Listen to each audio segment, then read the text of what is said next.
Welcome to the show. Welcome to the Relationship Hour with Pastor Mo and Brother Dennis. We are bringing you the next hour and a half, 2 hours, conversation and information and prayerfully help and suggestions and recommendations on what can happen within relationships with the help of God. And just by, regular people talking about situations that come up in relationships. All of us, or most of us, can't say all, but most of us will, in our lifetime, experience a relationship. And be it a marriage, be it a father-son or mother-daughter, or if you're engaged, or whatever level of relationship you are in, if the topic is hitting on a particular issue that you might be dealing with, it is our prayer, or that we might be dealing with, it is our prayer that something is said tonight that will help us along the way. And so God has blessed us yet to see another week. In fact, He is blessing us right now to speak to His people by way of internet radio, blog talk radio. And so we're just truly blessed. I want to start the show. I want to start the program, the broadcast, with take it away from the normal intro. I want to say this has been on my heart, and so I want to share it right now. I want to thank everybody who has been supporting and who is supporting the Western World One Network. We've been truly blessed by your support. God has His hand on Brother Dennis, and He gave Brother Dennis this vision about 5 months ago by way of entrepreneurship to, and at the same time, help God's people along the way. And he has moved forward with this effort diligently. One of the most humble brothers I know. If you talk to him, you can feel his spirit before he even say a word, and know that he is a man of God, and he is moving in a direction that God has him going. And just so the supporters know, God has not only blessed Brother Dennis with the radio programming, but within the Western World One Network, he has developed a broadcasting division, which happens Wednesday, Thursday, Friday, and Saturday at this point. On Wednesday, you have the conversation, which is herbal issues. On Thursday, you have the relationship hour, which is how can we bring God into handling issues that take place in the relationship. On Fridays, he has the hip hop hour, or the hip hop radio broadcast, and that's going really, really well.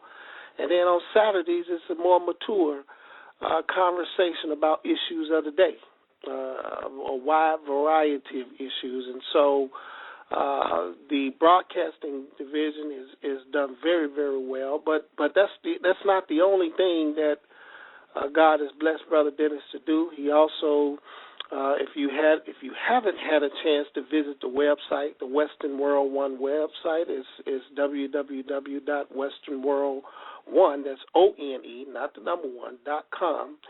And you can, just take your time and go through the website. It actually averages hundreds of views a day. He also has a marketing division where, by way of getting the word out, by way of promotion, by way of, networking, social networking, you name it. He has a hip-hop division, which deals with, the music, which deals with the keeping everybody updated or informed on what's going on with hip-hop. And then he also has a spiritual motivation and enlightenment division. And, of course, this Thursday night is a part of that, and we're looking for God to really develop this and help people and motivate people along the way. But something that happened about a week or two ago, which we're really excited about, and I'm going to allow him to elaborate on it within the program, he also now has a mobile app. He has a mobile app. And so if you on your phone have an app that, you can press and it take you to a game, or you could press and it take you to a particular weather, whatever, or you can press and it take you, now you can press a mobile app, Western World One mobile app, and it'll take you right to the Western World One page or whatever we got going on. So if it's the radio broadcast, you could just press that button and it'll take you where you can get directly and listen to the program. So God is just really moving on this brother and within this brother, and so I'm just blessed to be a part of what he is building. He's a young African-American man, and he is doing things by way of example also to the youth. And so he doesn't shun away from the youth. He seeks to keep everybody involved, and he is a man of God. And so we thank God for him, and we pray his strength. And I wanted it to be on the program right at the top. And as you know, we record these so you can go and listen to it at any point. So I just wanted to pause right there and give honor where honor is due. Amen. And tell my brother to keep, he on with us, but tell my brother to keep on going, man. And the future is bright, and just know that you got people with you. Just in 5 months, went from a few profile views to over 13,000. Went from a few hundred followers to over 14,000 followers. And so we just thank God what he is doing. We thank God for what he's about to do. And we pray that he will make of you and us what he would have us to be for his people. And so, like always, we always give our foundational scripture for the program. Our people perish from a lack of knowledge, and that's a lack of knowledge of who God is and who he is to us, what he means to us. And so we seek, whenever we got issues in our lives, period, not only relationships, if we can have more knowledge of him, and we can seek him in all things, we'll be under the right direction to lead us in the right way. In fact, the Bible says, I will lift up my eyes to the hills, from which come my help. My help comes from the Lord, who made heaven and earth. And so we know that God made everything. And so whatever we got going on, we could definitely take it to him in prayer. And if we have belief and faith that he can work it out and he can work on our behalf, then he does hear our prayers. So welcome, everybody. If you want to call in to the broadcast tonight, the number is 347-838-9106. If you don't want to call in, that's fine. If you're listening online, just enjoy the conversation. But we really pray that, this is just not an entertainment piece for you, but we pray that you, listen with an open heart. And prayerfully something will be said that'll help you in what's going on, or help us in what's going on in our relationships. Tonight we have a good topic. It's so good in that it has drawn a lot of attention. As soon as it went up, a lot of people have been interested in this topic, and it's infidelity. Undercover relationships. And so there was a study done, and we have percentages listed about people who are engaged in infidelity, who are engaged in or who have been or would like to be. And these statistics point out the percentages of people. For example, one says percentage of men who admit to committing infidelity in a relationship they've had is 57%. So half of relationships, or men who have, if they had 100 relationships, half of the 100 they have cheated. Or if you been with 10 women. 5 of those women you cheated on. And so the same with the women. It says 54% of women admitted committing infidelity in a relationship they've had. So, depending on how many relationships you had, you've cheated. And so the numbers are staggering. You would think that it'll be more in the 10 percentile or somewhere under 20%. But when it gets to half, that means that if I got out of a relationship today, based on these percentages, the next relationship I get in, it's a 50% chance that I'm going to commit some type of infidelity. And so we're going to go down these numbers, different areas of a relationship, be it, if you had infidelity on business trips or with somebody in the office or with a brother-in-law and a sister-in-law or a sister-in-law. So it's really interesting information. And so we want to kind of go down this list and get feedback from the round table. We also want to get feedback from callers. If you call in, we'll try to get you in.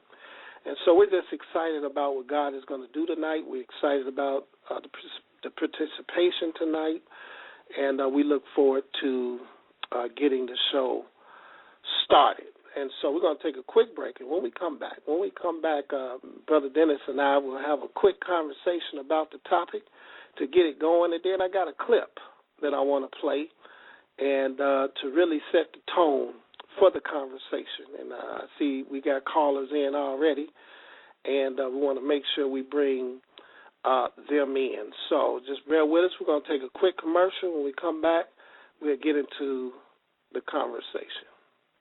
The Western World One Network. Tune in to the Dennis Live Network featuring our superstar roster. Every Wednesday at 7:30 p.m., you got the conversation with Case, waking our urban people up. Followed by every Thursdays at 7:30 p.m. Central Standard Time with the Relationship Hour with Pastor Mo discussing real-life matters and ministry and relationships. Then you have Hip Hop Fridays interviewing and playing the hottest pure talent from all over the world at 7:30 p.m. Central Standard Time. And every Saturday at 4 p.m. Central Standard Time, you are tuned in with the Dennis Live Show that is a general-based topic show interacting with the people. www.westernworld1.com.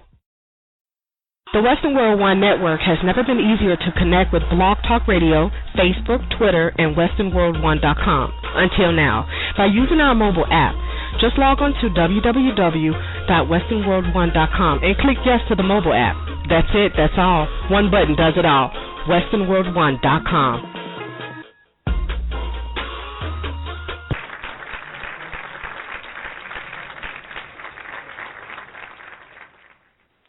All right, we're back to the Relationship Hour. Brother Dennis, listen, man, this is a topic that so often you might hear, in a barbershop or may hear in a beauty salon, but it's always in a negative way. When somebody says, yeah, he cheated on me, or yeah, man, she cheated on me, or when you hear about these type of conversations, it's not in a way of healing, but it's more in a way of kind of throwing more evil. Well, I'm not going to say evil, because a lot of people are hurt when they go through these experiences but don't know how to handle the pain. And so that particular pain turns into anger. And so I'm just trying to have a conversation tonight that we can talk about and possibly bring light to that pain so somebody can be helped. Somebody who might be experiencing this, or somebody that might be doing this right now in their relationship. And that's what we seek to do, and, to help to provide information that may help somebody. But these are some staggering percentages. And I want to ask you, just right off the top, one percentage says, percentage of men who say they would have an affair if they knew they would never get caught. That percent was 74%.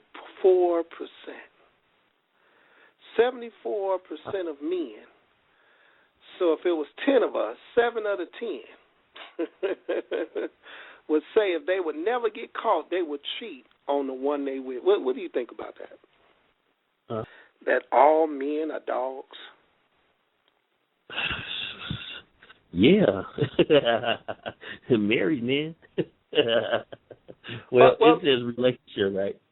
Right. In a relationship, percentage of men who say that they will have an affair if they knew they would never get caught. So if I could turn into the invisible man and I know I'm going to never get caught, I would willingly go ahead and,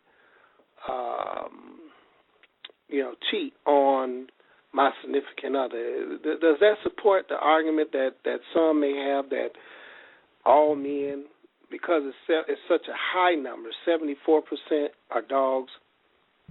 No, it supports majority, because if it support all men, it'll be 100%.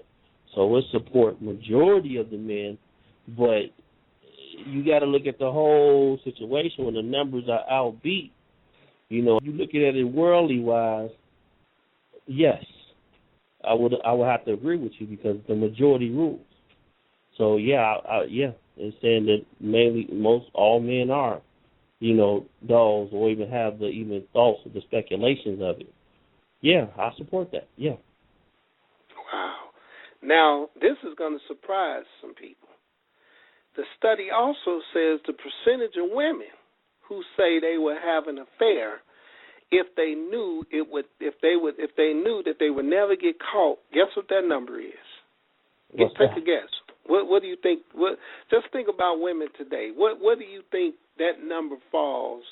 If men are 74%, what do you think women are? They better be 75 or 73. I'm sorry, they better be 75 or 73. Wait a minute right now. Wait a minute. So wait a minute, because the popular thought is that all men think about. Well, actually, the thought is men don't think. Well, let me say it a different way. What's on a man's mind when it comes to a woman, regardless of if they got somebody or not, is getting with the next woman. And so, and then the on the flip side for the women, the portrayal is that they have been and are the victim of this type of mindset. In terms of a man, going out, you probably heard the saying, "A man gonna be a man." You know what I'm saying? So with that type of mindset or conversation that's out there about men, so you thinking the women are at that point 73, 75%, and the men are at 74. You think they're that high? Well, you twist my arm, since you said it that way. I give them 72.5. But they still in the 70s, is what you're saying. They better be in the 70s. Well, let me tell you, the statistics say that men, if they wouldn't get caught, if they knew they couldn't get caught, was 74%. Women, this is shocking to me, is 68%. That means if it was 20 of us in a room, 10 of us being men, 10 of us being women, that means 7 men would cheat if they knew they wouldn't get caught, and 6 women would cheat if they knew they wouldn't get caught. So it's almost neck and neck. Wow. And so it's interesting to see how, I don't know if times have changed. I don't know if women are just being more honest nowadays. I don't know if it's just a way of life now, where it's almost a given that, if they don't cheat, they're at least thinking about it. And thinking about if I wouldn't get caught, I'll go for it. It's just staggering to me. And it also lends support to, or insight is the word, into why a lot of relationships are probably falling apart, because crime starts with the thought. Lust starts with the thought.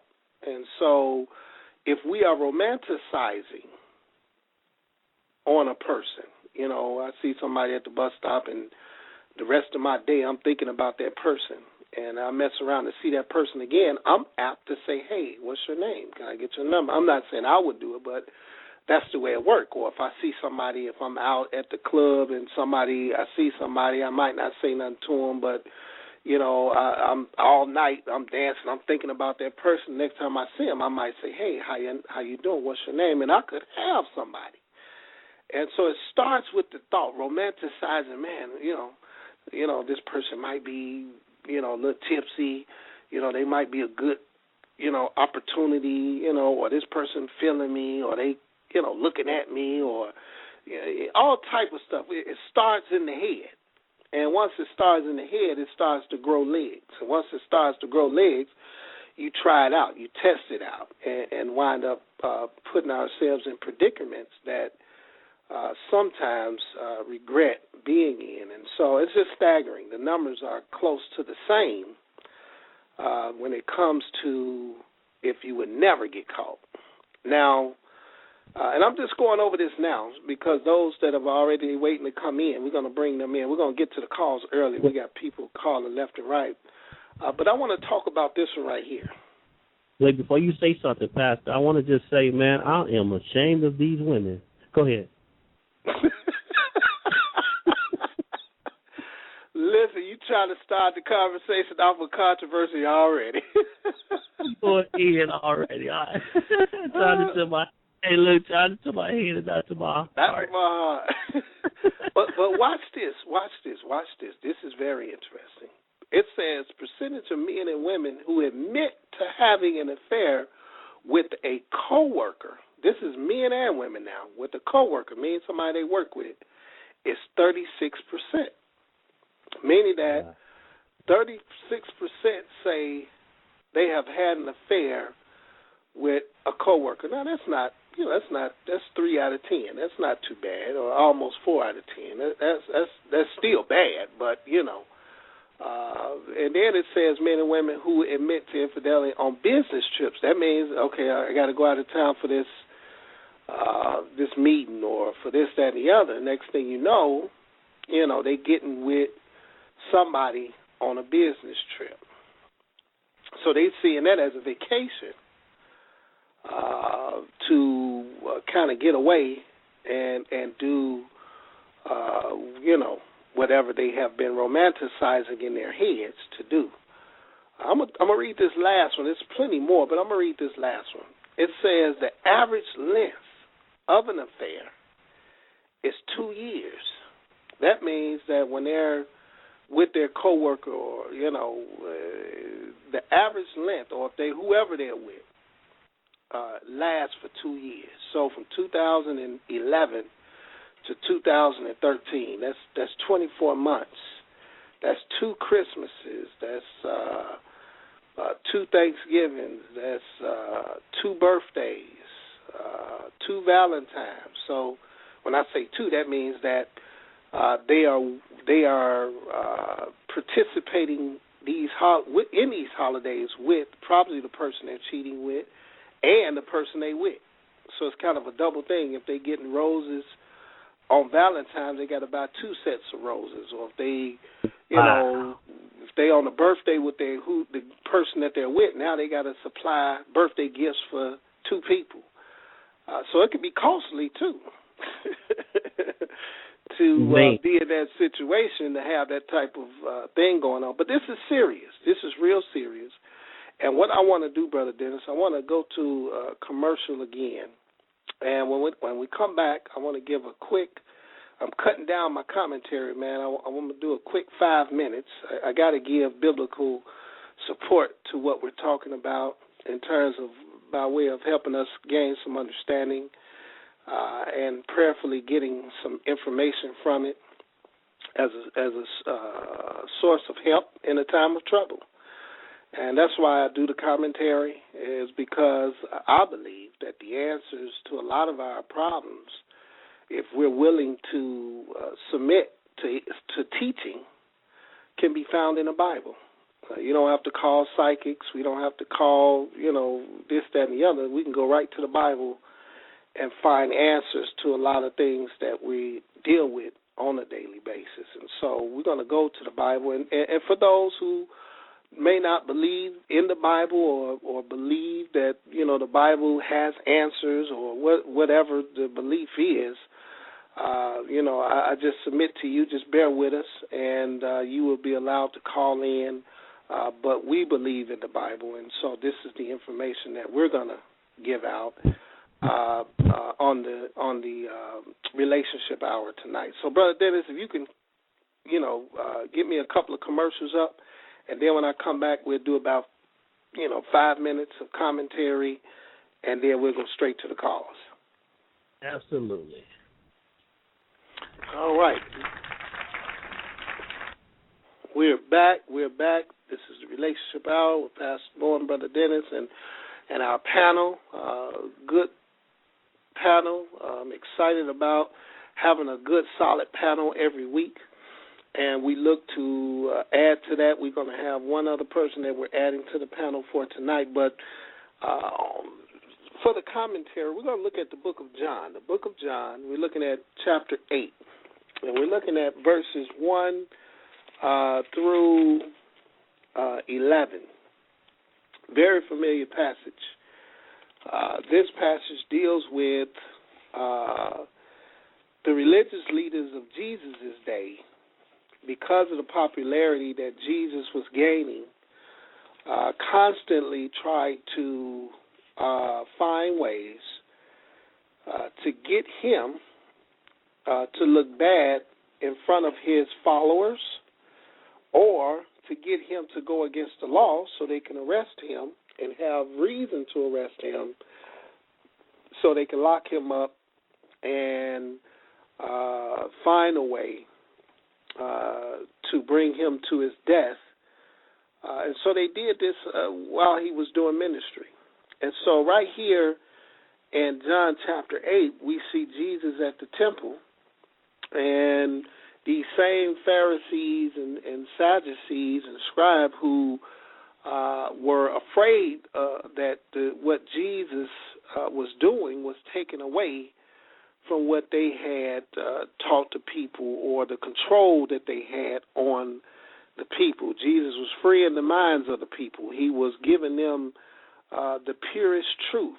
And so whenever that's being preached, people are drawn to that. People not only were interested in his miracles and his healing power, but they were interested in his teachings. And that also represented power. And so here he is on this day at the temple. He is teaching.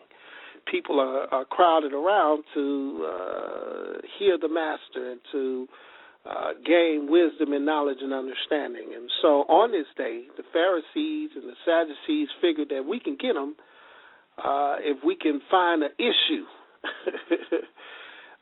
to make him take a side on the issue that will take away his credibility with the people, and or have him break the law so we can arrest him. Either way, we'll win. So they decided to get or find a woman or a couple that were engaged in an unlawful act. And whenever you're engaged in adultery, that was a stiff penalty. In fact, you could be stoned to death for adultery. And so they figured, okay, well, we got this woman who has been caught in the very act of adultery. And they brought this woman before Jesus as he was teaching. And when they brought the woman before Jesus when he was teaching, they asked him, and this is in, again, John chapter 8, they asked him, the law of Moses commands us to stone this woman. And they wanted Jesus to either say, yeah, stone her, or they wanted Jesus to say, free her. If he said free her, then that's going against the law. He's breaking the law. If he says stone her, that's going against the compassion that he was teaching. And so to them, they thought they had the perfect wedge issue. They thought they had the perfect issue to get him caught up, if you will, in this situation. But there's some things about this particular passage that I want to bring out. Now, and I first want to say that we have to, with issues of infidelity, those that may not have been in this situation or have experienced this, we have to not judge. And when I say that, the Bible says that all have sinned and fallen short of the glory of God. And so none of us have a right to sit in a seat of finger pointing like it's them, when we all have sinned. Sin is sin. There's no greater sin. There's no lesser sin. Sin is sin. And so we want to make sure that because this issue may have taken place in somebody's relationship or maybe in it right now, that we as people of God don't sit back and point the finger or hold a stone in our hand as if we're justified. And so the first point I want to bring out about this particular story, anybody who knows the story knows that Jesus told the people who brought this woman, who wanted to stone her or wanted Jesus to give the command to stone her, Jesus turned to them and said, listen, whoever has not sinned, let them be the one to cast the first stone. And people looked around and Jesus gave them a minute to reflect on it, and the Bible says nobody threw a stone. In actuality, they all left.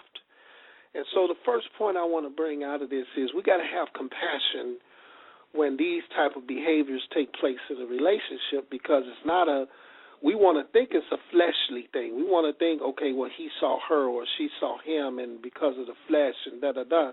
But in essence, whenever something is done to destroy what God has built, if I got somebody and God has put his hand on it, then anything that comes in the midst of that, it now becomes a spiritual warfare.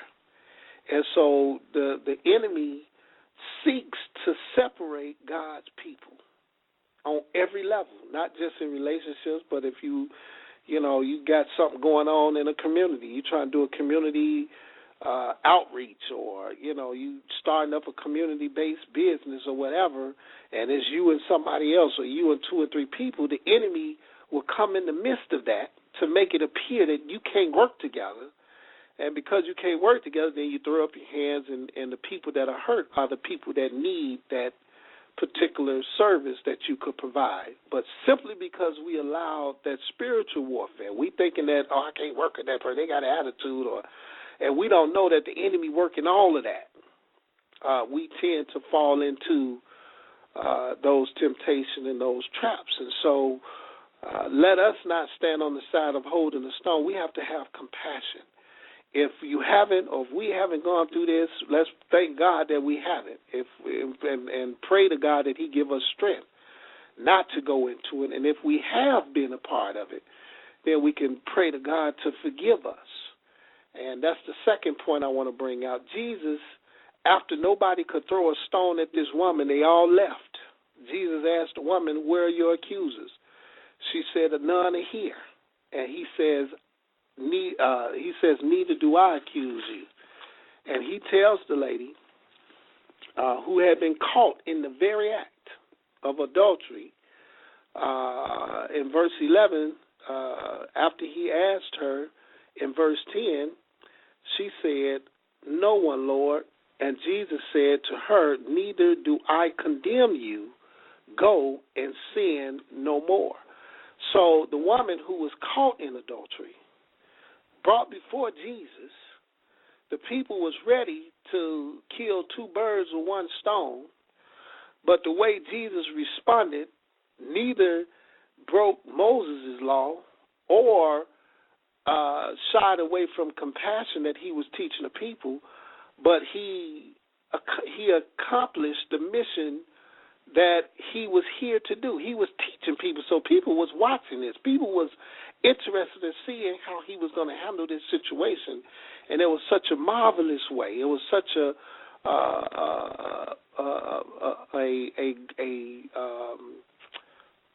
mind-boggling way in which he handled this, where he took the aim off of her and put it back on ourselves, is what we should do in our relationships anyway.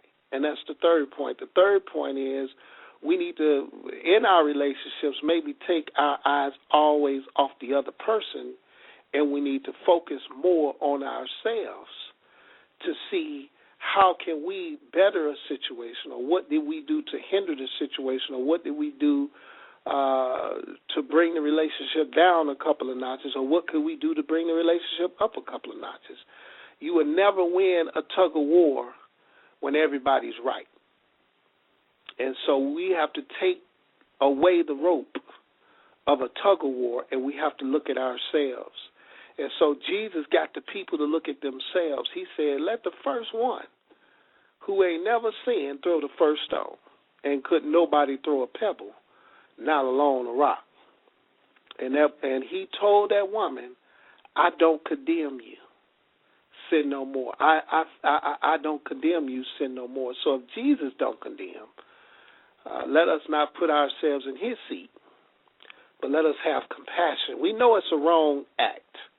That's why he told her to sin no more. We know it's not something we should participate in, but this is why we have to have something stronger than ourselves to fight against that, because he knows what we like, and it's evident by those percentages. People said if they would not get caught, if they could get away with it, 74% of men say they'll do it without a shadow of a doubt. And 68% of women say they'll do it without a shadow of a doubt if they couldn't get caught. Well, just imagine not a natural eye, but a supernatural eye looking at our behaviors. And so we're always being watched. And so we should, we going to make mistakes, but this is why prayer is so important, because power comes from prayer, and we should seek prayer in our times of weariness and in our times of trouble. And so that's the commentary for tonight. I'm going to play a song. We ended it early because I want to get to the phones. We got a good conversation for tonight. All right.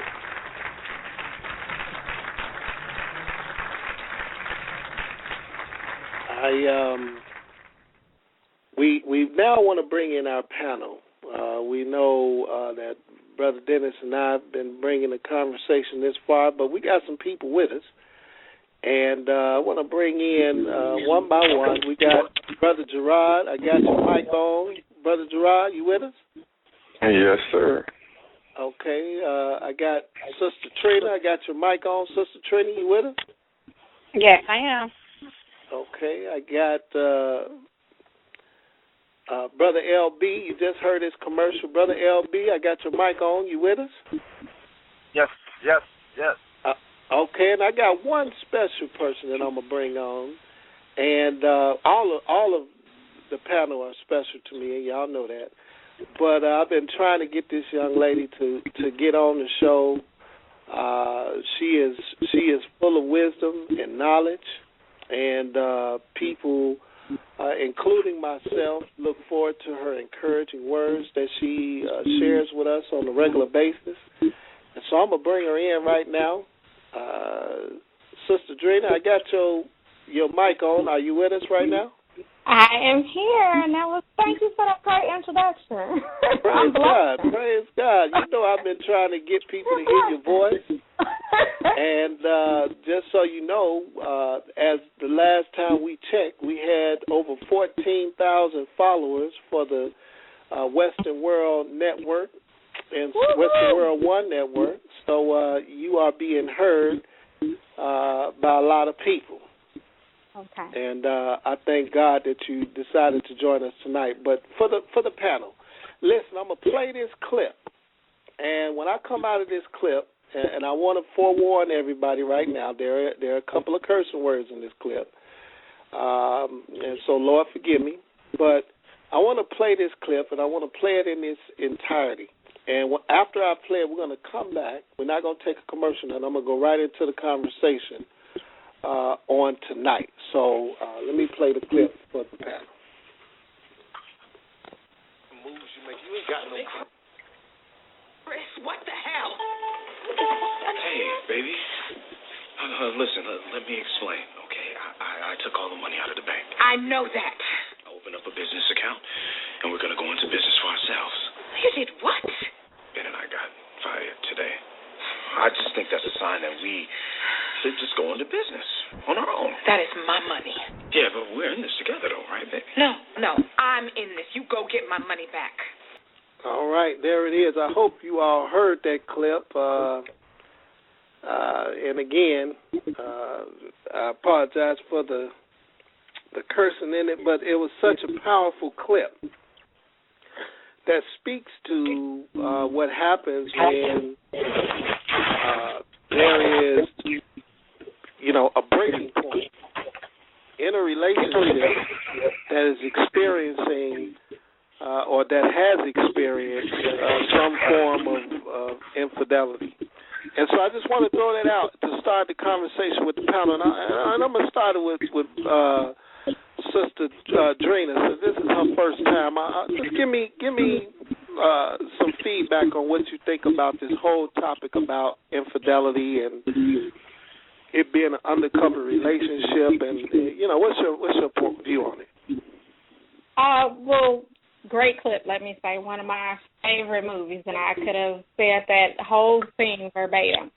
But in lining up that with what I wanted to say about infidelity is that it's about people being selfish. I know earlier Dennis had mentioned about it, people being unhappy in relationships, but even being unhappy, people can always leave. The whole part about choosing to cheat is about being selfish, about being greedy, if you will. A lot of times people just want what they want, and it's about them. It's not even about the other person that they're with, because they can be in a relationship and be happy. Like you said, you can see somebody at a bus stop one day and, start fantasizing about them for the whole day, and then see them again, and now you're so intrigued that you introduce yourself and, keep going from there step by step. And it may have nothing to do with your wife. It's all about you and your greed and your lust and what you want. So I think a lot of times, even though sometimes there is that thought that people are unhappy, and in some cases it is the case, but of course there are always exceptions to the rule. But my personal opinion is that it's about being greedy and about being selfish. Okay. I just asked it if y'all, I know people are listening to the show on the internet and talking to, if you could kind of mute your phone or take it off the turn down the volume on the internet show. Okay, and whoever else. Yeah, that was good. That was good, Brother Dennis. Sister Trina, you want to jump in on that? I sure do.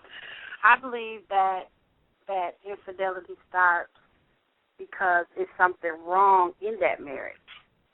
And I believe if the couple is happy, then there would not be no infidelity. So I wonder, where does it start? What starts the man or the woman to be unhappy? That's when infidelity comes in, when there's lack of communication. And because there's lack of communication, then there's someone that comes in, and I'm going to just keep it real, that comes from the devil, comes in, because the devil knows exactly what we want and what we're going through and how we feel. So if we feeling that our husband or our wife's not paying us any attention, then of course he's going to send that fine brother with all the nice muscles, or for a man, that fine sister that got this and got that, to say, okay, I'll listen to you. And so once we're sitting there once they're sitting there listening to us, then we feel like, okay, this person really cares. This person really cares about my feelings and how I feel. And then that's when the infidelity starts, and that's when the cheating starts. So I believe if the husband and wife would start with communication, then infidelity wouldn't exist. That's just my opinion. Now, Brother Gerard,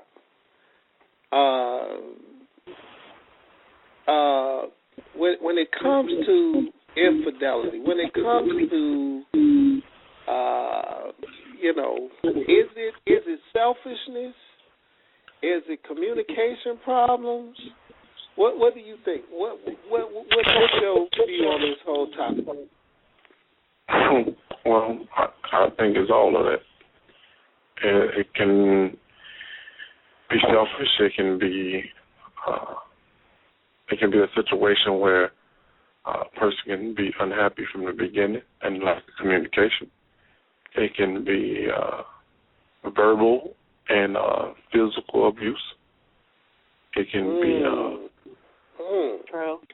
it can be a lack of higher power of worship. One can be God-fearing and one cannot be. It can be an array of things. Not true. But if one don't communicate with the other, but each other want, some wants and some needs need to be met when a partnership is put together. And I think sometimes males might put, intimacy higher than a woman, and the woman might have more on the financial and the home and other things a little bit higher than actually the intimacy. It all depends on a relationship, but if certain needs are not met and it become a consistent pattern, then it starts off with a thought, like you said, and then when a thought come about and they mention it to each other, and then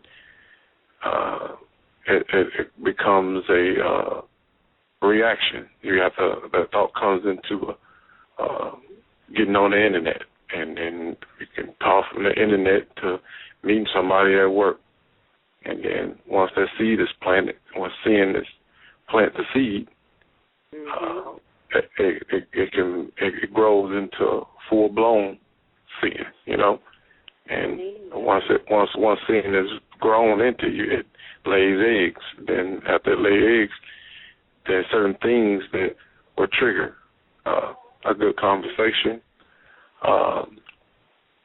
meeting somebody that you've been thinking about all day, or an intimate hug or a high at church. It can trigger it trigger that lust demon, and it make that person want that person more. Then once it's full blown, it's death, because God don't like His servants to be drunk and can't sober up from the way He wants you to be righteous. So if you can't come out of that drunken spirit of always wanting to be selfish and get yours and not fix the gift of marriage, or that, because that's a gift from God, marriage. And the devil, as soon as you say I do, he coming after you, Oh, yes. So if you worship marriage, then God will bless you. If you try to destroy it, then He's going to curse you, because that's something God created, which is marriage. So it can go at different kind of things, because in different kind of ways. You can't just say it comes one way, because sin can get in any other kind of way. So it can come from all array of kind of things, but you just have to really pay attention, and God got to be in the middle of it. Boy, right. So now, Brother Dennis, Brother Gerard says it could come from a variety of ways. It can come like rain. When you try to dodge it, all you're doing is running to another wet spot. And so let's get back to the 74 and 68 percentile.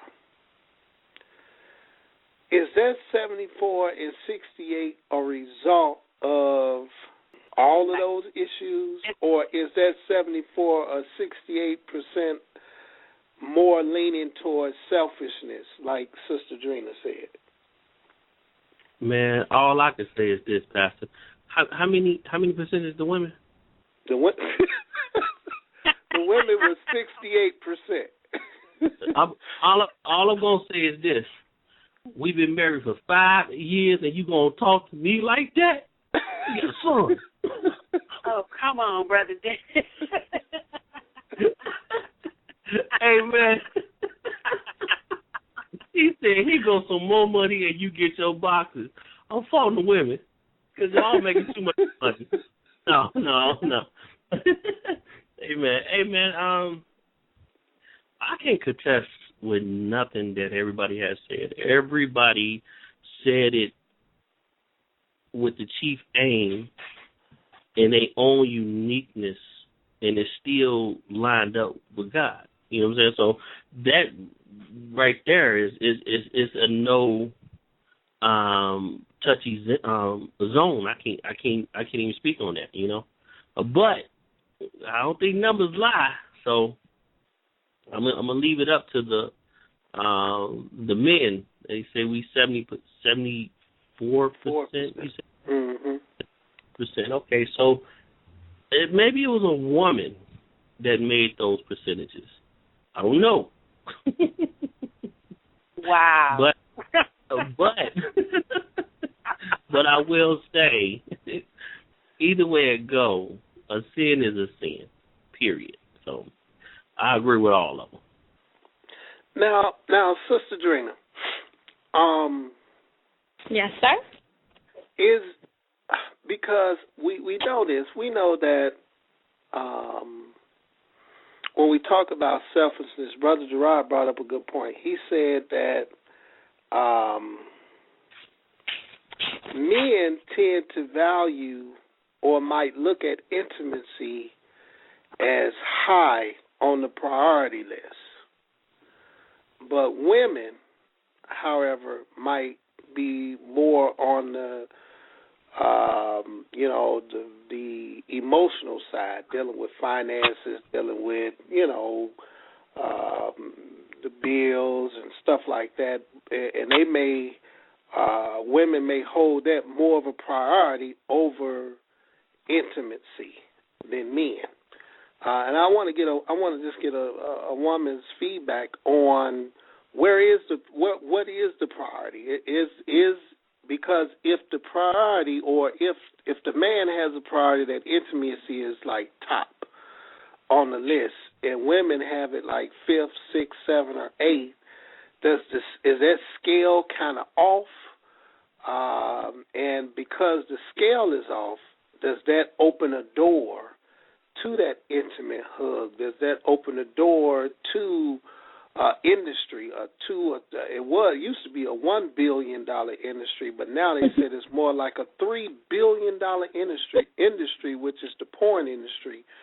Does that open the door to finding outlets or finding other avenues to get to that priority inside of a person that has put intimacy at the top? So answer the first question, is the intimacy for the man up there but is lower for the woman? Yes, and I think that's because women get approached more than men for the most part, and so women can, we can go out with a scarf on our head, just look at any kind of way, and men will approach us. So the whole intimacy, the whole sexual aspect of it is not that high for us because we have so many options for that. You know what I mean? When we're not even looking for it, it's already present. So the whole thing is we're looking for something. Oh. So that's why I would say it's more of a priority, or it's higher up on the level for men than it is for women. So the woman, because it's so plentiful, so it's like going to a pizza buffet. If you at a pizza buffet and you've been eating pizza all day long, for dinner you don't want pizza. You want to switch it up. You want something else. So to where a man we might can, eat pizza for 3 days straight. You saying women want to switch it up a little bit. So what is the priority for the women, or what is a high priority? Let me ask you that. What is a high priority? Or give me the top 5, if you will. Give me the top 5 priorities for a woman. Attention would be number 1. I think women long for, like, genuine attention, not that you walking down the street and somebody whistling at you, but that I can call and he's actually listening to me. And even if he isn't listening, even if he's faking like he's listening, the fact that he appears to be is enough for a woman. I mean, a lot of times with women you see, like, men say, oh, don't talk to nobody else about our relationship. Don't talk to another man about our relationship because that's opening a door for another man. Now, no, don't stop. Do not stop, Sister Jenny. And I'm writing this down. Go ahead. So I would say the attention is 1. Is number 1. You said 5. Attention, finances, because, a lot of times you have men that will spend money. They have it, or, a lot of men put on shows for women anyway. I mean, they buy the fancy cars, they wear the jewelry, they go out to the club and buy bottles and do all of that, but really who they doing it for? The attention of the woman. So when a woman comes along, that's what she's looking for. She's looking for him to spend his money on her. Okay. Write that down. Okay, go ahead. Other than, I mean, you know what? Honestly, I really can't give you anything else other than those 2. I mean, fifth would be the most second. What I was trying to do is see where does intimacy come in. So maybe let me ask that question. I would say it's number 5. I would say it would be between 4 and 5. Honestly, I just don't think it's that high. Again, because women, they have so many options for it. I don't even think it's that high, because a woman could be in a relationship with one man and she's only sleeping with that man, but she's cheating because she's dating somebody else. Because here it is, he's spending the money, or here it is, he's giving her the attention that she doesn't get when she's at home. So, wow. I would say it would be between 4 and 5, but the attention and then the financial support would be 1 and 2. I'm not sure what else to stick in between those. How you spell attention again? Because man, praise God. Go ahead. Go ahead, Sister Trina.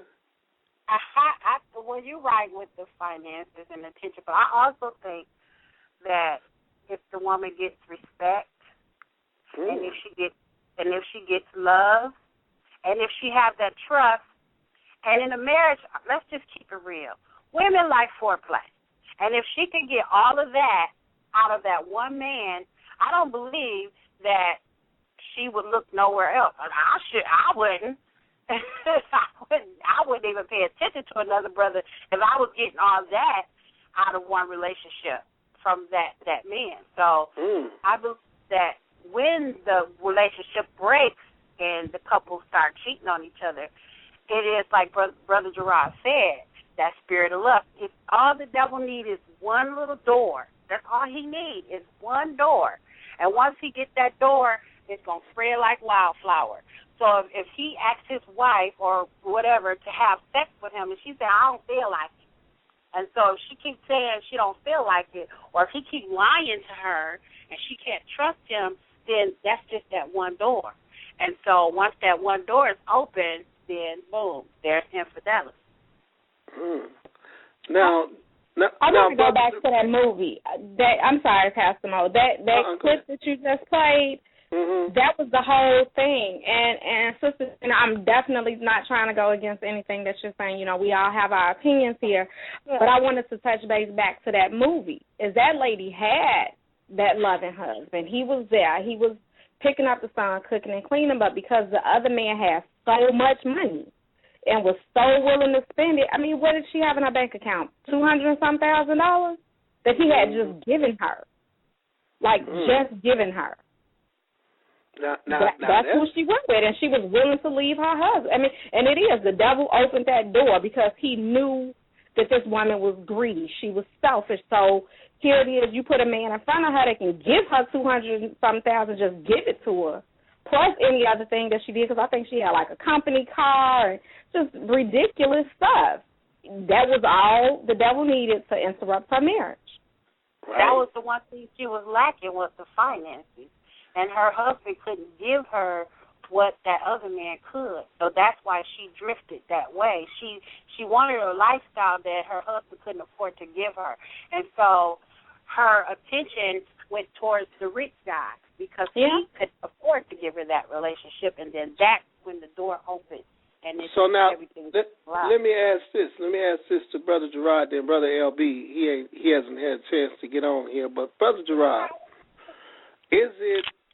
we heard the list, and is it possible that I gotta be careful. I got two strong sisters on the line tonight. But is it possible that if the list is attention, and if the list is financial support, and then intimacy is down the line, and then you got foreplay, all which is kind of a thought out process. It's kind of a taking it slow, kind of laying the crumbs before we get to the meal, laying the crumbs before we get to the big deal. Are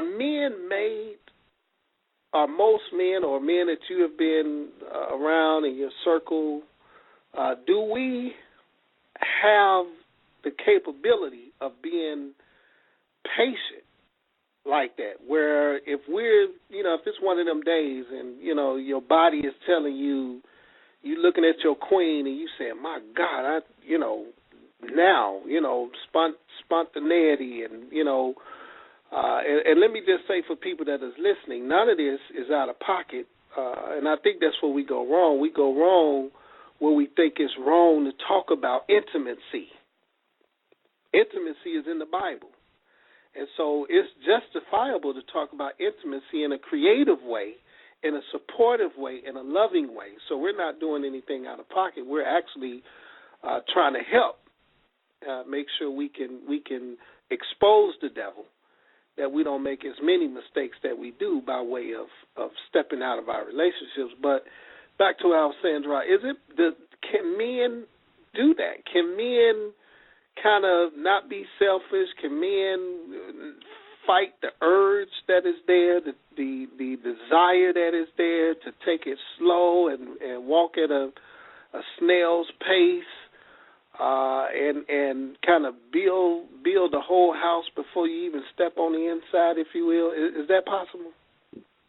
And sure it is. It all depends on the circumstances. If it's established a relationship, then by all means, the man shouldn't have to wait on something that should be his because they're in a relationship.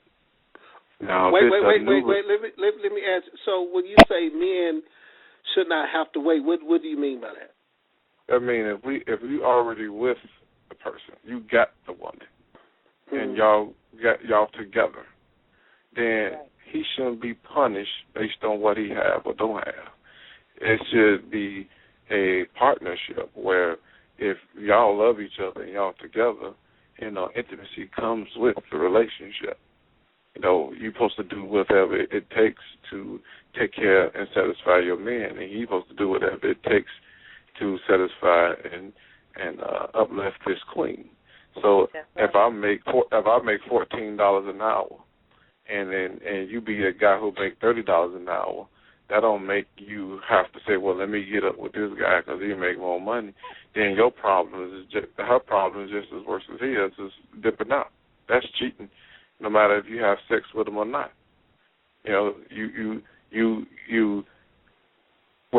When Jesus went back to the synagogue and they was trading money, that pissed him off, and he was flipping tables because that ain't what it's all about. It's all about sharing. So that's a demon that make you want more than what God was letting you be ready for. He was prepping you to be able to worship what you got. How could He bless you with more if you can't even handle a guy who make $14 an hour? Don't say that. So back. So the thing is behind it, if it's a non-established relationship, then by all means he has to be patient. He has to know that woman's likes and dislikes. He got to know that woman, what makes her laugh, what makes her cry.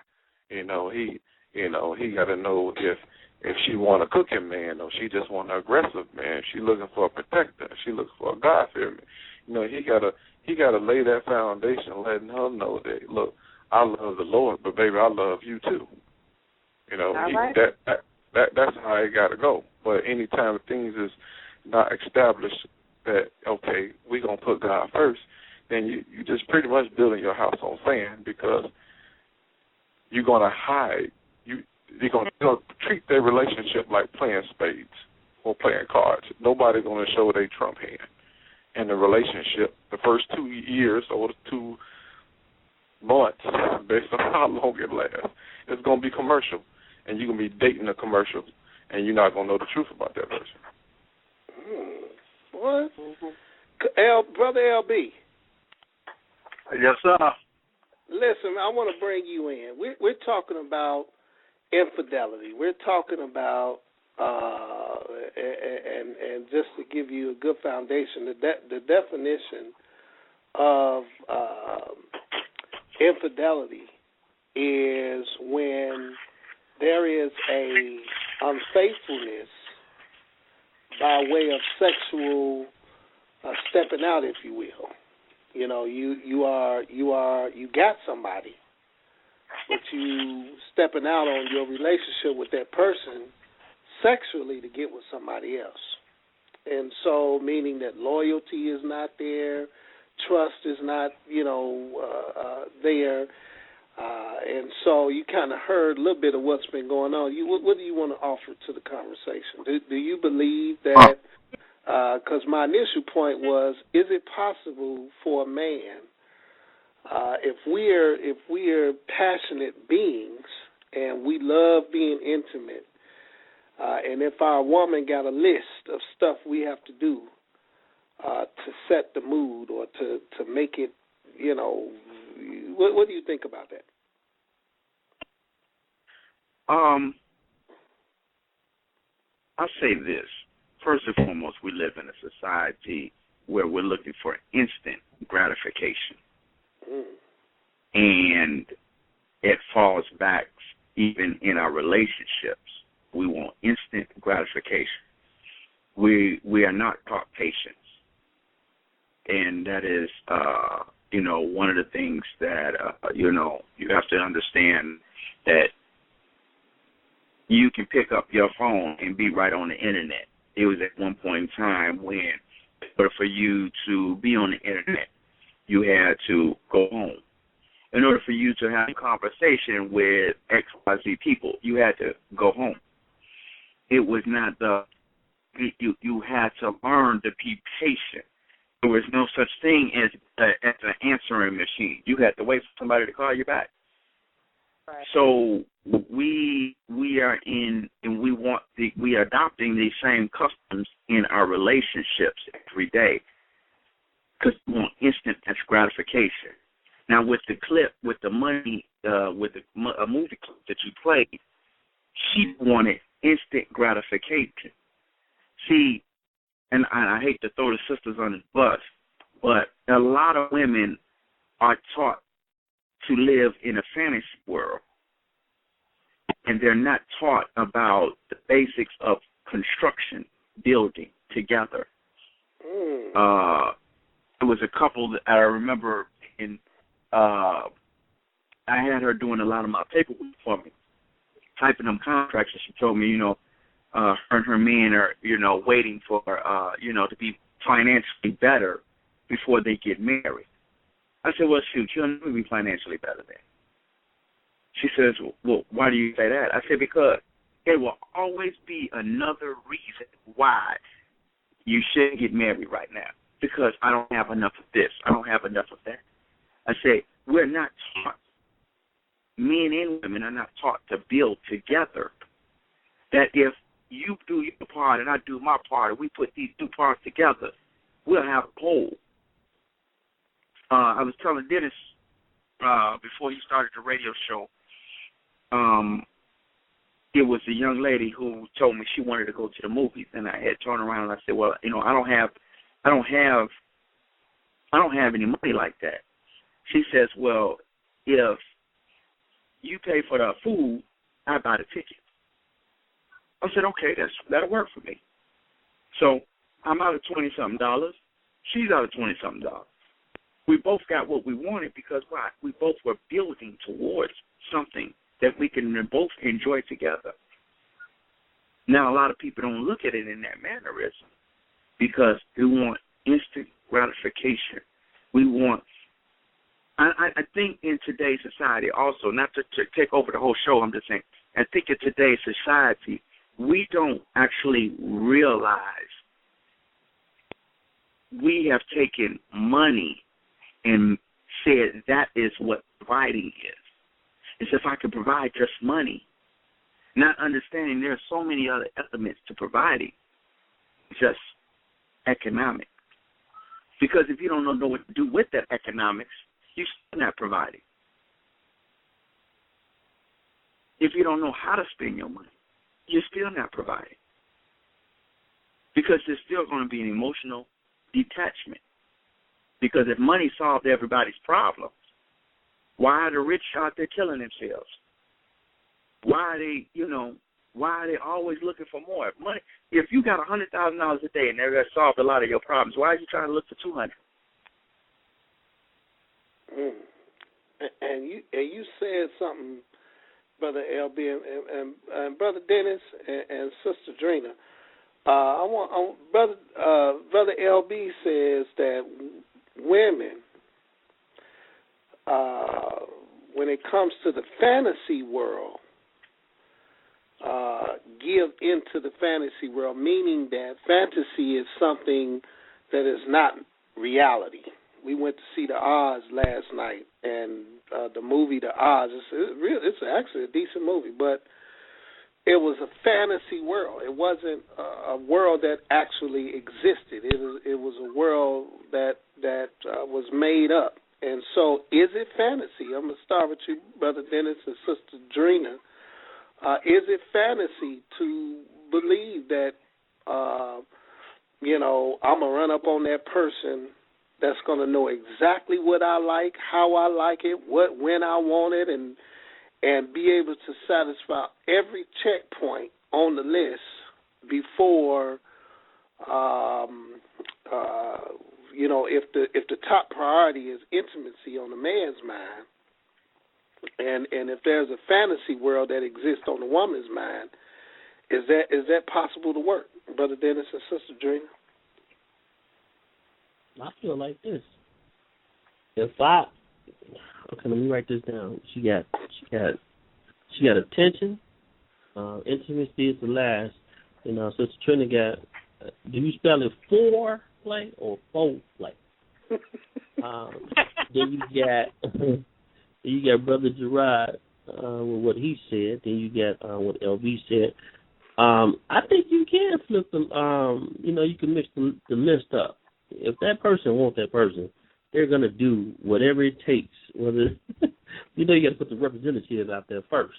So he's gonna be the dream man anyway. So you gonna throw that representative out there first to get whatever he wants. So yeah, I think you can switch up the list if that's what you're asking.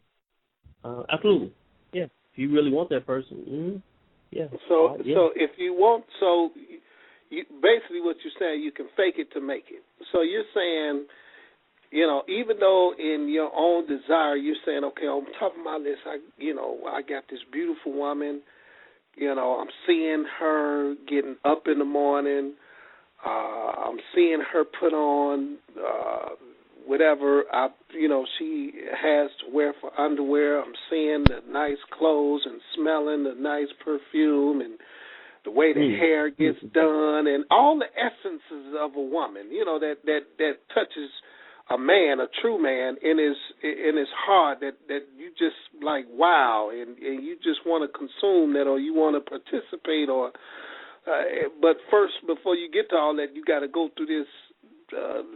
So I guess you saying that, yeah, you're going to put forward that representation. So you're saying that you're going to fake it to make it until you get what you want. Is that what you're saying? Oh, absolutely. I will fake it. I will be a representative. I will play this back and listen to what you said. I'm going to write that down, too. And absolutely. If but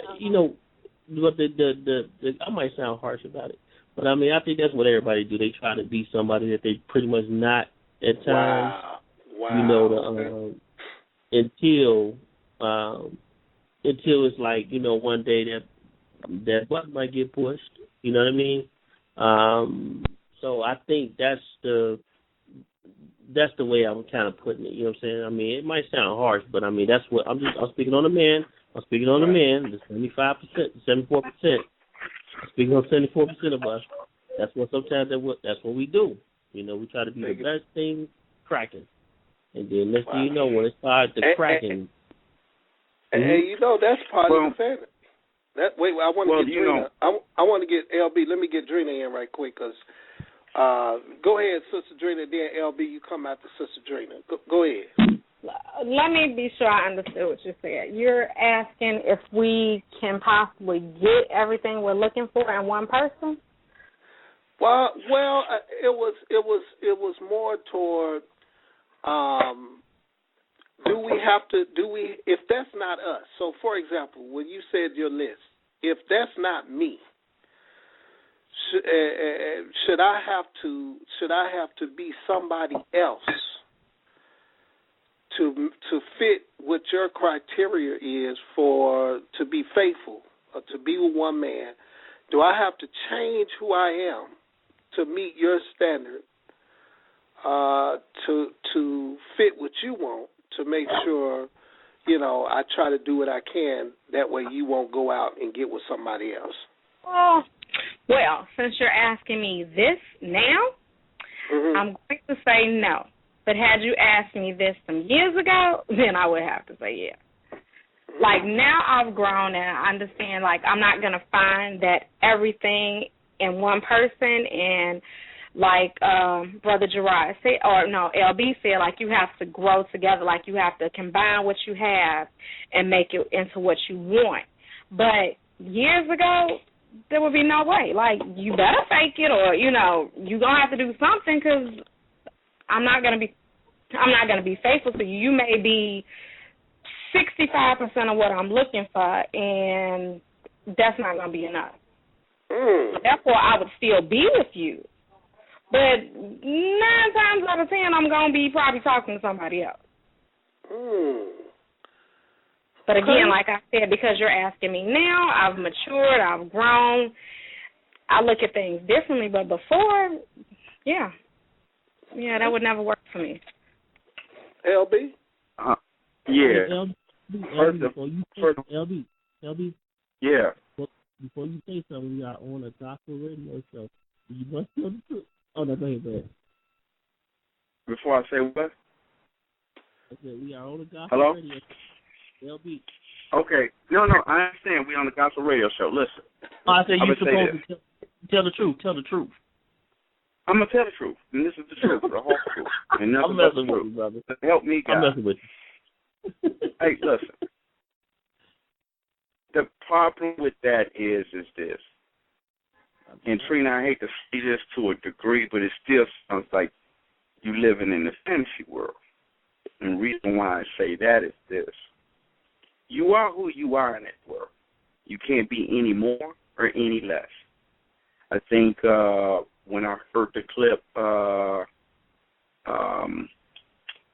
Dick Gregory said, if you was a fool at 9, you're going to be a fool at 90. And meaning that you may pick up other little small attributes, here and there. You may educate yourself a little bit, but certain characteristics are you. And unfortunately, when we meet a lot of people, we're not happy with ourselves and the progress that we have made within our life. So by us not being happy with ourselves and knowing who we truly are, we bring our representatives to the table. So the representatives play out the person who you want to be. But just like anything else in this world, a nice fresh pair of rims on your new car, eventually, as it keeps going through the mud, salt, snow, rain, it's going to get dull. No matter how much you try to polish it up, you still see little bit erosion here and there, here and there. Then you get down to the real of what this rim really is. It looks all right. So at the end of the day, women and men bring their representative to the table. So fair till you make it, you're only going to get so far. The rim going to break down on you. That's right. Because you didn't know how to take care of it. You didn't know who you were. You didn't know what to do with it. I see it. I see it 1,000 times. I've done it myself when I was younger. When they had the cell phone, for the brick cell phone, I would sit in the back of the bus and act like I got a cell phone, press the ring button so it can ring.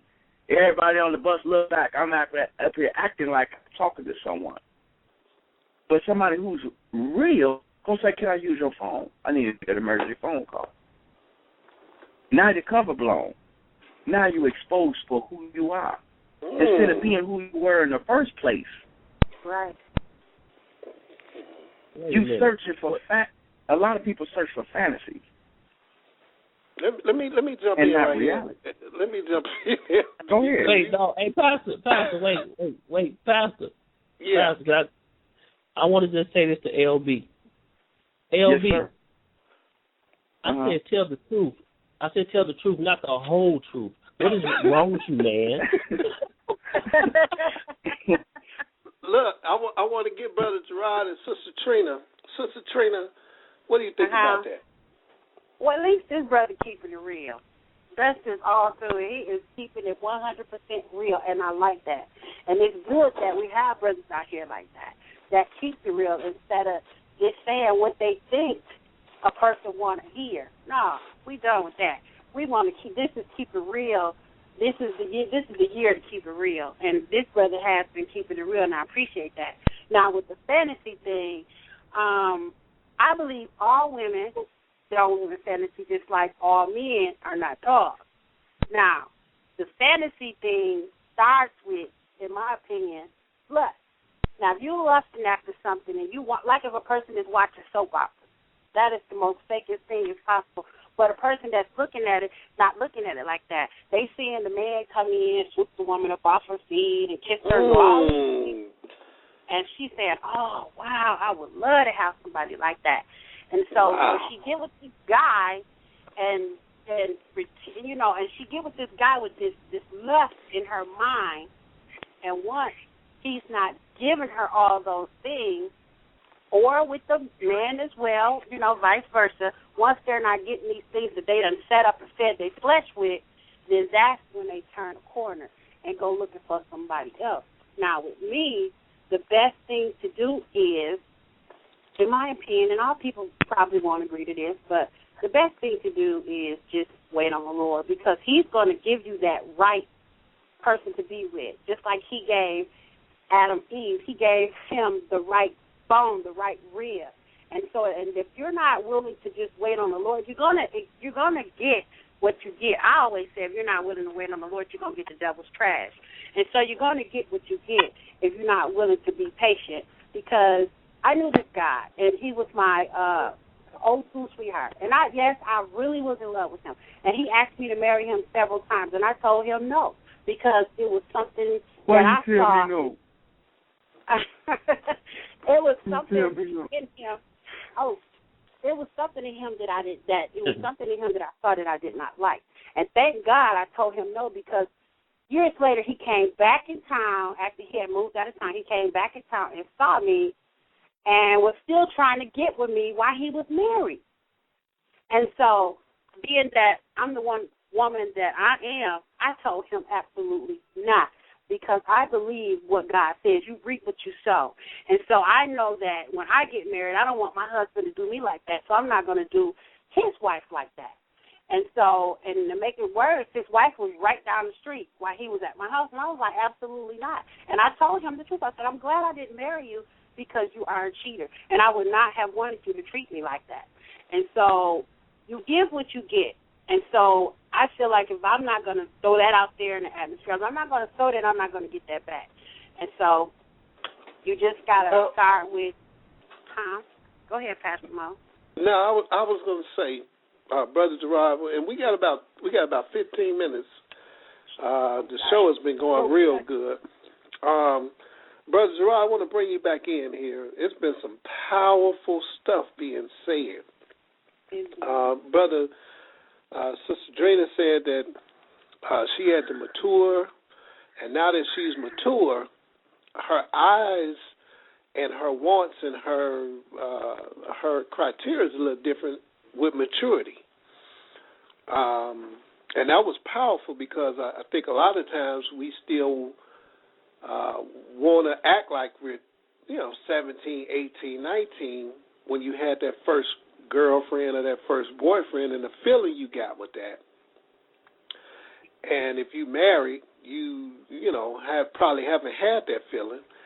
But when you cheat, you kind of relive that excitement, I guess. And so when you mature, you don't think like that no more.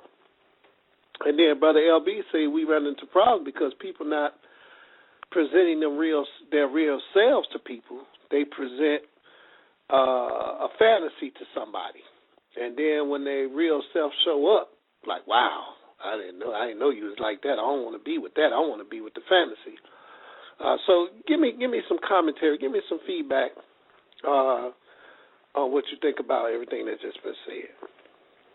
Okay, first of all, praise the Lord for you, Sister Trina, and praise God for you, Brother LB. I love the commentary, things that you said, and that's very true. You earlier in the episode that Pastor Mo, you mentioned that was it fantasy or was it reality based on what people wanted? And yeah, people want the fantasy. Unfortunately, sadly, that they just want the fantasy. But when it comes down to it, when the tears come out at church, or when the tears come out in your mama house or your uncle house, they think about that one they let go away that was trying to give them the real them. But they wanted the one with all the money, and she didn't realize she just got bought. And the guy wanted the girl with the big butt and the nice sex, and then realized she was just doing everybody the same way. So you lose because you get what you ask for. You put yourself out there and you get the commercial, and that's what this all is about. So unfortunately, that if you keep it real with yourself, if a sister be really true with herself and you really realize who you are, and like what I always say that male or female, and you fall in love with yourself, ask God to present that to you. And once you get yourself together and you fall in love with you, and you get your hair and start taking care of your body and getting your career in order, you ain't got to look for no man. The man's going to be looking for you. You're going to be fighting them off you. Trust me, you ain't going to be able to go to the grocery store because you're going to be so full of joy. You can if you got them, that's great. If you don't got them, guess what? You're getting closer to the Lord anyway. You're getting blessed, and you're blessing others. This relationship thing is a given thing. It's not a take thing. Love is shown. It ain't told. And that's what the problem is. People, I love you. I do this. And you believe the hype. You believe the commercial. And still ain't never got nothing. All you got was a bunch of promises and wet draws. That's it. And then before you know it, you say, man, I understand this guy 8 years. 8 years, and he not one time prayed with me. Wow. He was with me 8 years and not one time went to church with me. I ain't never see him say, "Thank you, Lord." I never see him call the Holy Ghost. I never see him read the Bible. You know, that's huge. A lot of people don't realize how important that is to have God in the middle of it, you know. But, you know, if even if you take that part of it, you know, because that's the obvious. So let's do the LB and keep it real. If you meet a sister and she tell you this, this, and that, and the first thing come out of her mouth is like, "Okay, where you work?" A guy ain't trying to hear that. That's a turn off to him. Just like it's a turn off for you to for a man to say, "What's up with the sex?" You know, he ain't trying to hear that. So the first thing y'all need to do is try to get to know each other. Find out, can y'all be friends? Can y'all coexist as friends? And if y'all can laugh and talk and have mutual conversations and go skating and talk about any and everything other than sex or their body parts, then you got something. You might have a relationship. But if you can't do that and all you can see is her chest or her backside or how he fit in his jeans or how many black cards he got, then when his money run out, you run out. Well, I started my relationship, Gerard. Yes, sir. Gerard, I start my relationships out, and I tell a woman, "Listen here, I got a job and all my teeth. Now, can we get something going? Because I got a job and all my teeth. Is that qualification in order for me to get a good woman?" To get a good woman? A good woman, a job and all my teeth. No, unfortunately, that's not enough. you gonna get a woman with a lot of bills and they can cook a lot so you can use your teeth. Look, we are 10 minutes away from the end of the show. I want to get Drina back in, and we're going to get ready to close it down. But I think this has been helpful. I think everybody's really came with some real down-to-earth commentary about this issue of infidelity. What makes people step out? You know, what are some criteria that women look for? What are some criteria that men look for? You know, is it possible to be in a faithful relationship? And so, Sister Drina, you know, we got about 10 minutes here left in the broadcast, but I want to ask you this: in a part of the statistics that was given, it says that 68% of women said that if they would not get caught, that they would have an affair on their, on the person that they're with. 68% of women said that. So that's almost 70%. So if it was 10 women in a room, 7 of those women say that, yeah, if I wouldn't get caught, that I would do it.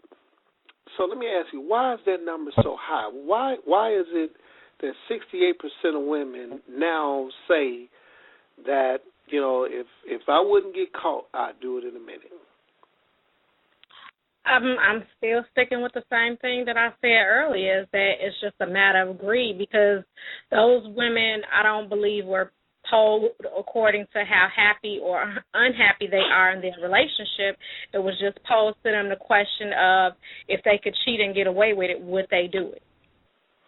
And I just say it's the same thing. I say it's just people being greedy. And I think it's probably high now because people are being more honest about a lot of things. Like, so much stuff is so open and so acceptable these days that for a woman to just be up and honest now, it's like, okay, now 20 years ago, it probably wouldn't have been that high, but that doesn't mean that that wouldn't be the case. You know what I'm saying? Like, they probably wouldn't have admitted it, but probably in their minds they were thinking, yeah, I would do it. But I just think that people are just so open with so much, and I think it just goes back to people, their relationship with God, the whole spiritual aspect of it, because so much is going on right now. There's just so much going on in this world that people are just like, whatever. You know, they just doing and saying and acting in any kind of way. Wow. And because so many people are doing it, now it's becoming acceptable. You know what I'm saying? Like, it's just so much stuff that is being accepted because so many people are doing it that now it's becoming the norm when it was not that before. And you know what being somebody... bisexual. Now that's being one. I remember one of my friends was a stewardess, and she said that there was this guy who was clearly gay, a stewardess, but he told her, she was like, "Wait, you go both ways?" He was like, "Oh, I don't consider it for me to be bisexual. I'm just greedy." Really? That's what that's call it now? Wow. And so, you know what? You bring up a good point. The point that you're bringing up is because nowadays the chatterbox kind of control different relationships. For example, if you hang out with a group of girls or a group of guys, and that group engages in activities that are a hindrance to a relationship, be it they go somewhere or whatever they're a part of, and they're inviting women or inviting men, and then these type of activities go on, then they get to talking about it. Oh man, you remember we did this, or girl, you missed out, we did this, or man, you missed it. So the chatterbox is a part now of spreading behaviors, and it gets people thinking like, man, I missed it, and so that's that too. That communication, if it could be corrupt communication, if it's not, if what's in our minds and in our hearts is corrupt, then we what comes out of our mouths will also be corrupt, and so you're right, it is acceptable because it's being communicated as being acceptable to have somebody at home, but what they call it, dipping off, or you dip off and get with somebody else. And so we live in a world that all which is against God is like mainstream now, and all that's for God, the people that are godly people, are being pushed to the side like you weird because you want to live a godly life, and that's another trick of the enemy, to make you believe that to do right is wrong, but to do wrong is right. And that's the type of mentality that exists now, that they're not going to stop me from doing this in the church, but at the same time, all the church is doing is suggesting that there's a better way to live, which is not a worldly way. And that doesn't mean that everybody in the church got to be perfect to make that suggestion. And that's another trick of the enemy, that, they telling me to do this and da-da-da-da. No, to get help, it should be the underlying goal. I need help. Forget what everybody else is doing. I need help. So let me get what I can get and get out and make myself a better person. And me getting better ain't contingent on somebody else. And I think we talked about that tonight, about becoming better, a better person of ourselves, and how you're going to offer you to somebody else when you presenting yourself as a 10, but on the inside you are actual 2. And then later on in the relationship, your 2-ness starts showing, and it's harder and harder to show your 10, so you jump to somebody else, or you participate in activities that is not of God. So I just thank everybody. And then we're going to give our closing remarks. So if y'all can hold on and don't drop out, just a quick closing remark. But I want to say this. There has been a lot of conversation lately about belief and belief systems. And a lot of the issues that we're dealing with today, in particular in relationships, are experiencing problems because either one person believes and one person don't believe, or neither believe, and they're trying to work it out. But I would suggest that when you live in a relationship with neither of the people that are involved in the relationship have any belief in something outside of themselves, then you, like Gerard said, you have built that relationship on sand, and not just sand, but seeking sand, because you don't believe that there's a power strong enough to hold you together when the enemy come up against you to tear you apart. And so we want to do it independently, and we want to do it without God. But God is real, and He is present. And so if we just seek Him, if we draw near to Him, He'll draw near to us in our relationships. And for those who say, well, I don't believe in God, or God ain't never done nothing, you have those people out there that are mad at themselves, and so they're mad at everything else. They're mad at God. They're mad at their mate or whoever. I would say this: it's impossible. I don't care if you're a scientist. It's impossible to say that things don't have an origin. And when I say origin, that means a starting place. It started somewhere. And as long as we know that regardless of what it is we're talking about, that it has a starting place, it has a starting point, that means that there has to be somebody who originated that idea or that thought, or it came from somewhere. It has an origin. And if things have an origin, it has a starting place, a beginning point, that means that everything we're dealing with, from the earth, the world, anything that has a start period, it came from somewhere, it has to be an originator. And so the question becomes, who is the originator? And I believe that regardless of what books you read and what, particular religion you follow, it came from somewhere.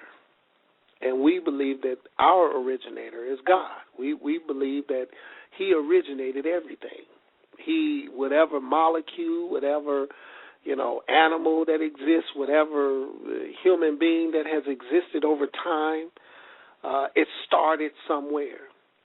And as long as you know that there is a creator of something, there is an originator of everything, then you know that there's a power that exists greater than ourselves. What we do, we cook eggs. We can do stuff that we can see and do with our abilities. But when we think about it, there is a supernatural being who not only created a human being, but look at the characteristics that He gave us. He gave us ears to hear. He gave us eyes to see. He gave us a nose to smell. He gave us senses. He gave us taste buds. I mean, what a God we serve. And to leave Him out of our stuff, I think we make a grave mistake, to leave Him out of our relationship. And we try to wrestle with each other without God. And when you don't have God, what we're wrestling with tend to overcome us, and it tends to drive us away. We might have that perfect person or the person that's right for us. But if we don't have God, then our vision is blurred. And I think that's what Sister Drina was talking about, is that, when she was younger, she didn't see right. But now that she is older, she has a different understanding. And the tragedy is when we get older, but we don't have a different understanding. The saddest thing in the world, and I don't want to say this, but I'm going to say it because it's on my heart, is when you can put a 50-year-old in a room and put a 16-year-old in a room, and you can't tell the difference from the conversation to what the clothes they're wearing, to what they like doing. 16-year-olds say, well, I play PlayStation all day. The 50-year-olds say, oh, man, I play PlayStation all day, too. I listen to Rick Ross all day. Oh, man, I listen to Rick Ross all day. A 50-year-old and a 16-year-old should have some differences. And so, and I'm not just going to the rap thing. I don't want nobody to, no wrong with rap. No, I'm not saying that. I'm saying that when you mature, when you allow God to mature you, you have a different understanding about life. Your understanding should be different than somebody that only lived 16 years. And so we run into problems in our relationships because we have not allowed the Creator to be a part of the solution or to give us insight or give us divine wisdom and insight to what we're dealing with. Nothing under the sun is new. So I don't care what we're dealing with. Homosexuality ain't just popped up. That's been here. Infidelity ain't just popped up. It's been here. Adultery ain't just popped up. It's been here. Any and everything that we're doing today, it already has been done. And God has had his judgment on certain behaviors that we participate in. And so I know I kind of took the rest of the show, but this was on my heart. And I want to thank everybody for calling in. Brother Gerard, Brother LB, we're going to play his commercial. Brother Dennis, who's the bus driver to this thing. Sister Trina, Sister Drina, Brother Gerard. Powerful panel. And I want everybody, if I can get this panel every week, man, we can really, I believe we can help some people along the way as we bring up these topics. So, Brother Dennis, jump in right here, man. What do you think about the program? Man, I want to send a shout out to Peso. I want to send a shout out to my mama. I want to send a shout out to everybody that tuned in. I really enjoyed the show. I mean, I got a list now of what the women want in a relationship. Brother Gerard, I got what he said. I'm gonna have fun, man. It was really nice. Nice. Yeah, and then we'll try to do it a little bit earlier next week and get the round table going early. Maybe I just add my commentary in the middle of the call of the round table. So thank you, everybody. We love you. God bless you. Keep supporting Western World Network, and we'll see you next week. The Western World One Network has never been easier to connect with Blog Talk Radio, Facebook, Twitter, and WesternWorld1.com until now by using our mobile app. Just log on to www.westernworld1.com and click yes to the mobile app. That's it. That's all. One button does it all. WesternWorld1.com.